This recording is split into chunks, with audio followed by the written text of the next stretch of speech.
Hey everyone, welcome back to my channel. My name is Alan, also known as Danger Wizard, and today I'm coming to you guys with 7 tips on how to get started as a dungeon master. For those of you that may not know, I started off as a dungeon master sometime in around 2015. I had played a few games with the starter set with some friends and family, but the campaigns petered out, never really went anywhere, and I just felt like there was so much to learn, so much to master as a dungeon master, that I just let that intimidation get the best of me, and I didn't really regularly dungeon master or play games of D&D until about July 2019. That's when I started playing more one-shot, some games of my own creation. Starting in 2019, I started playing a lot more Dungeons & Dragons regularly as the dungeon master. I watched a lot of YouTube videos like you guys might be doing on here, just to help myself level up. And I did this in order to help myself become the best dungeon master that I could be. And I'm always still learning, I'm always still growing. So with that, I wanted to help you guys out with some tips that I wish I knew when I got started. Tip number 1 is go with the flow. Try not to have everything be so regimented and pre-planned at the beginning of a session that you have no room for error, that you have no room for ingenuity or players coming up with something completely different.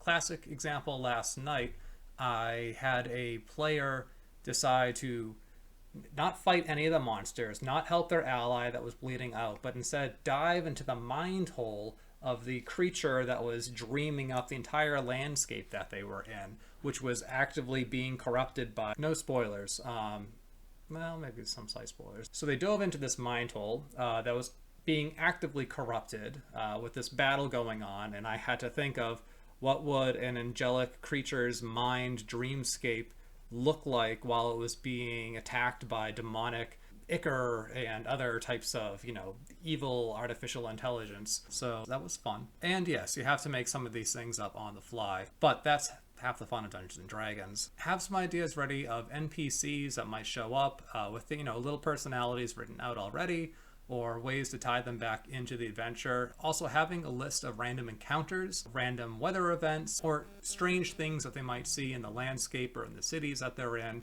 Effectively, you do not want to over prep. You want to make sure that your notes are concise, clear, easy to read, especially when you're in the middle of a game.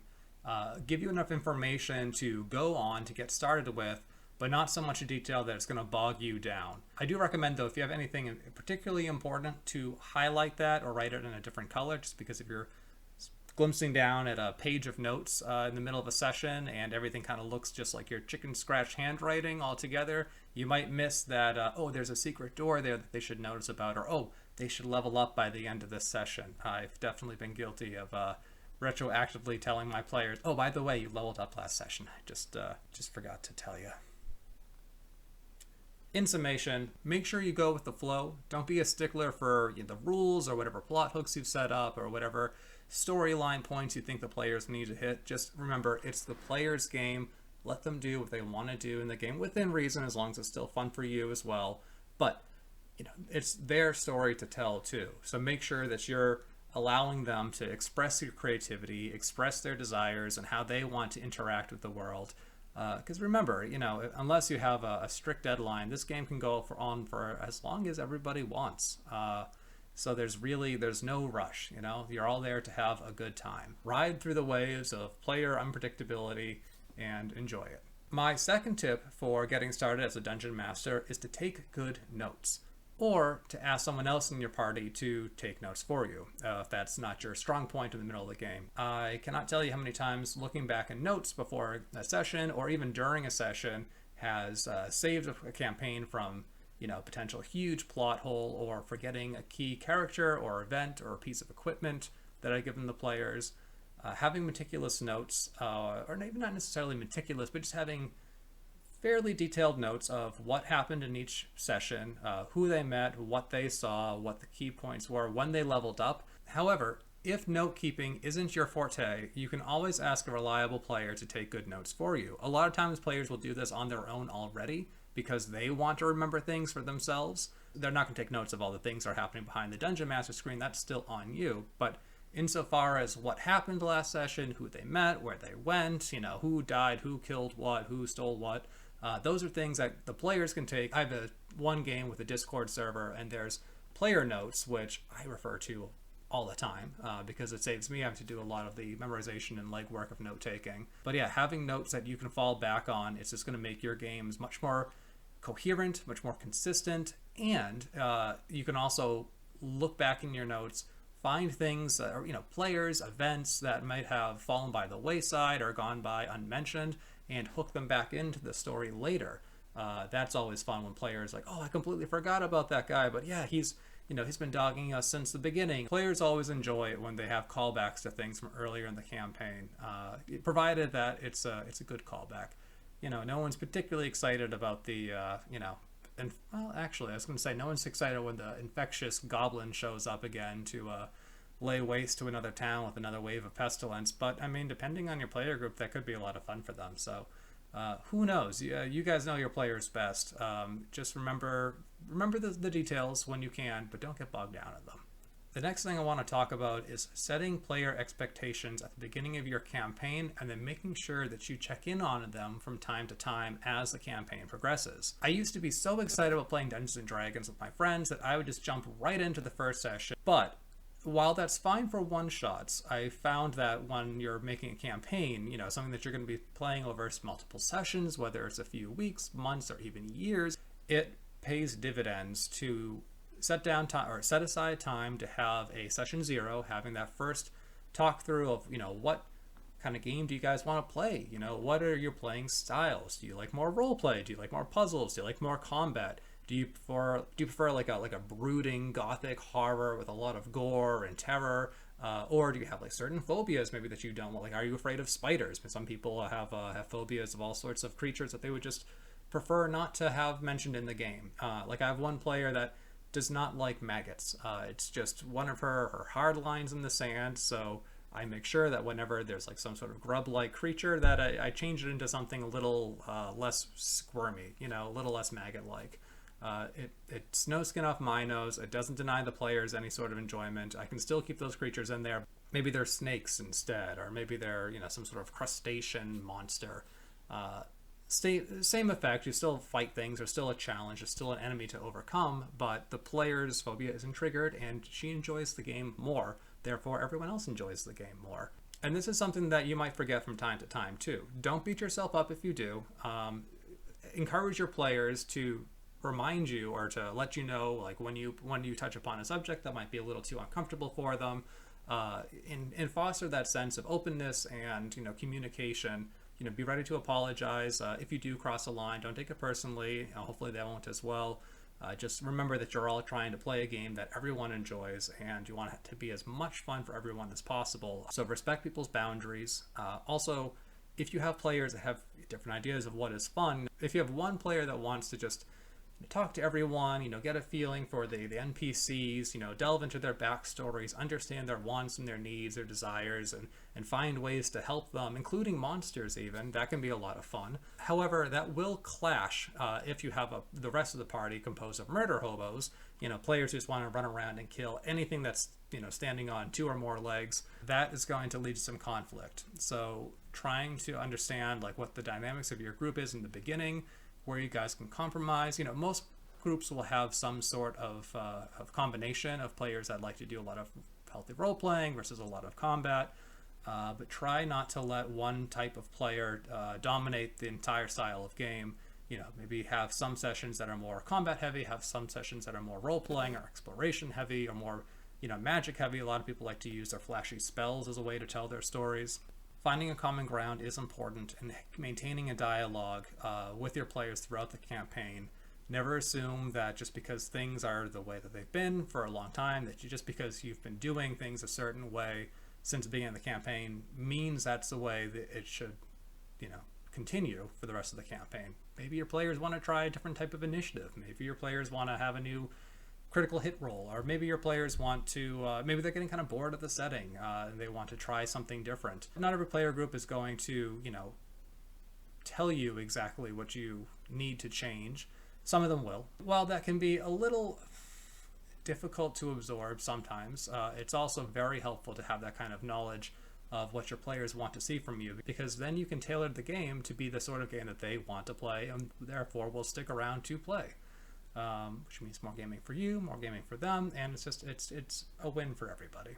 Next, I want to talk a little bit about storytelling. So when I was in school, they always said that when you write, try to incorporate all 5 senses. Smell, taste, touch, sight, sound.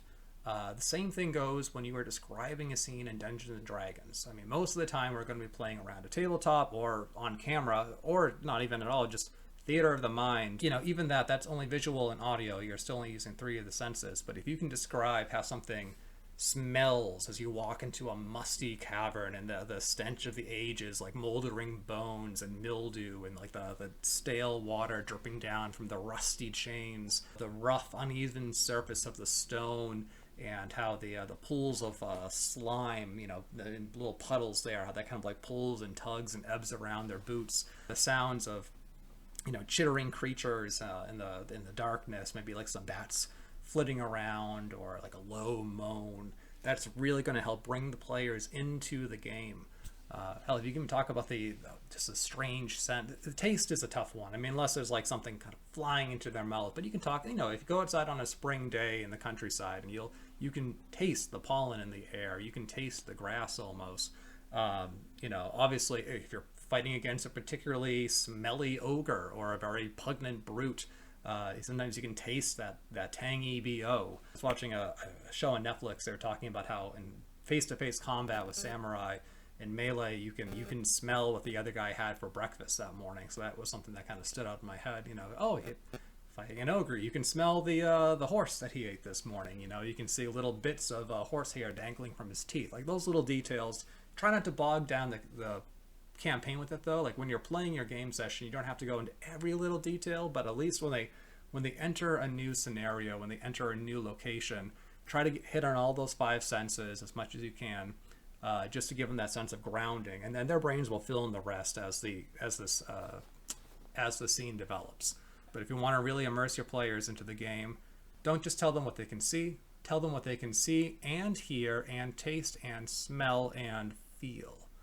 I think that's all 5. Yeah. Following up on the 5 senses note, my next tip is to retain player agency. One of the things I hesitate to do is tell my players how they feel. I can describe all their senses, but what their emotional state is, what their thoughts are, that's up to the player.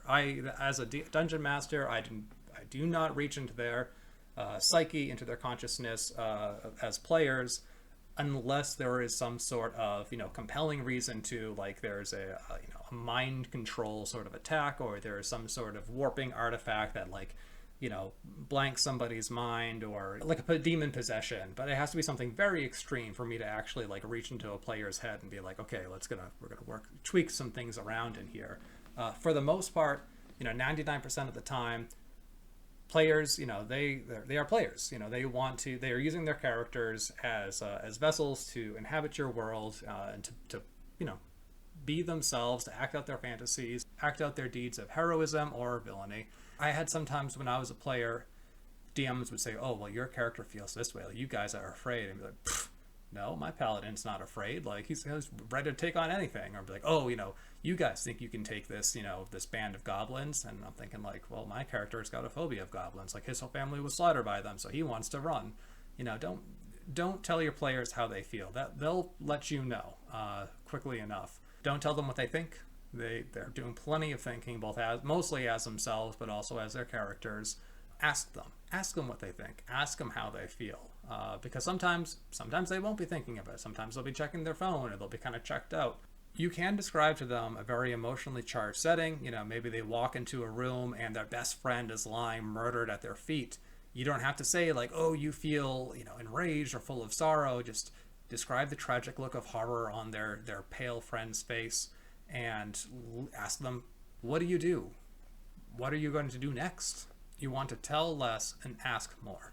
All right, so my second to last tip for new dungeon masters or game masters is to make sure you do at least a little bit of prep before and after each session. Intensive preparation is not really my style. I usually use books, so that's handy in that there's a lot of information that you can just glean from the pages during a campaign.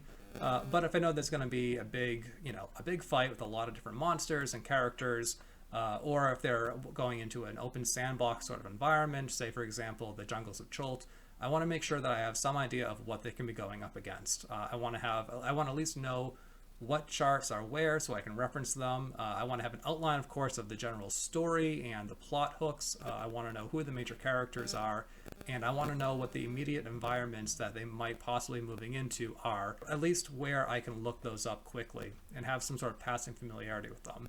So what I'll try to do is, if I have a pre-written adventure, I'll read through all of it. Now, I don't recommend this for everyone necessarily. I would say at least skim through the whole thing, just so you have a complete idea of the beginning, middle, and end of the campaign.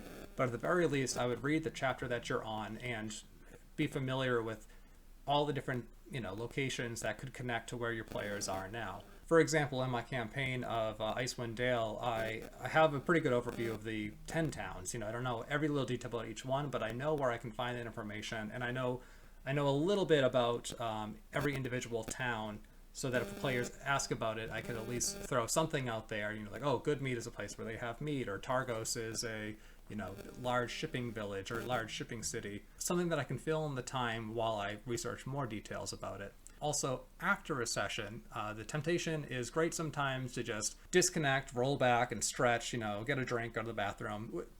Not saying that you shouldn't do that if you need to, but come back, spend 5 minutes after each session just compiling all of your notes, cleaning it up, making notes for next time, what needs to be done.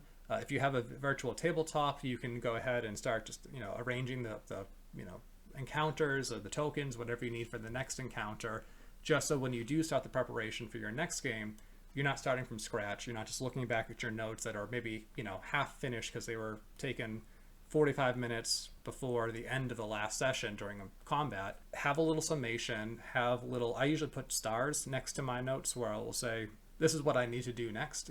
Make sure before the next session starts, look up and see how much damage a smoke bomb does. Look up and see what this type of spell does.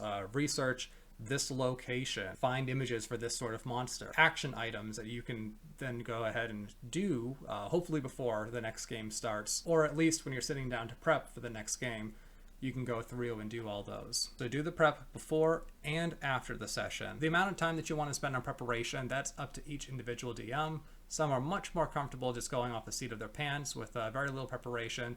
Others prefer to have meticulous notes and backup plans and histories and charts. There's no right or wrong way to do it. I would just say find a way that works for you, but make sure you do some preparation at least. You owe your players that much. Finally, this brings me to my last tip. For new Dungeon Masters, just start. Just do it already. Call up your friends, send out an email, get your players together, have your session 0, or if you guys have already had a pretty good discussion over what sort of game you want to play, or you're just really excited to just start playing some Dungeons & Dragons, do it now. I don't care if you have all the maps ready. I don't care if you have all the backstory or the setting just right, if you have everything figured out. If you don't even know how this whole thing is going to end, that's okay. Just start playing, because the only way you're going to get better, the only way you're going to do it at all, the only way you're going to play Dungeons & Dragons and be a Dungeon Master is to do the thing. So don't get stuck in your head, overcome the temptation to get into analysis paralysis. It's easy to read countless Dungeons & Dragons books or articles or, scroll through all these YouTube videos of how to be a good DM. The best way to be a good DM is to be a DM. I mean, by fiat of just dungeon mastering alone, you are already pretty damn good, because most people will not take up that mantle of being the person responsible for running a game. It's much easier to play a game of Dungeons & Dragons than it is to run it, but I would argue that it is much more rewarding to run those games as well. You're your own best ally, but you're also your own worst enemy when it comes to doing anything in life. Perfection is not required. Honestly, enthusiasm will make up for most any other shortcomings. If you are motivated, if you are the kind of person that wants to put on an amazing experience for your friends, don't worry about being perfect. Don't worry about even being good. Just begin. Don't wait. You'll learn more as you go. You'll be improving. You'll be refining and fine-tuning. So if you want to be a good dungeon master, start. Just put yourself out there. Begin now. And you'll learn, you'll improve, you'll stumble and fuck up too, but that'll all be part of the experience. And honestly, sometimes it can be actually really fun when the dungeon master missteps or screws something up in a big public way. Just embrace it. No game ever goes exactly according to plan. There's always going to be some sort of rules, misunderstanding or need for clarification later. Just do yourself a favor and give it a shot. Don't hesitate. Just dive into it. It's going to be so much fun. The more that you play, the more you'll learn, and the more you learn, the better your games will get. And the best time to begin anything is now. Alright, so that's going to be everything for today. If you guys enjoyed this video, go ahead and give it a thumbs up, subscribe to my channel for more content like this. I'll be posting more videos, tips as a dungeon master, general D&D reviews, as well as some of my own hobby projects as a Warhammer collector and painter, as well as assorted Dungeons & Dragons and other mini models. Thank you again for watching. I hope you guys have an amazing next session or game of whatever system you guys are deciding to play. I hope you guys get a chance to see each other soon too in person now that the COVID restrictions are loosening up a little bit. Thanks again for watching, and remember, whatever life throws at you, roll with it.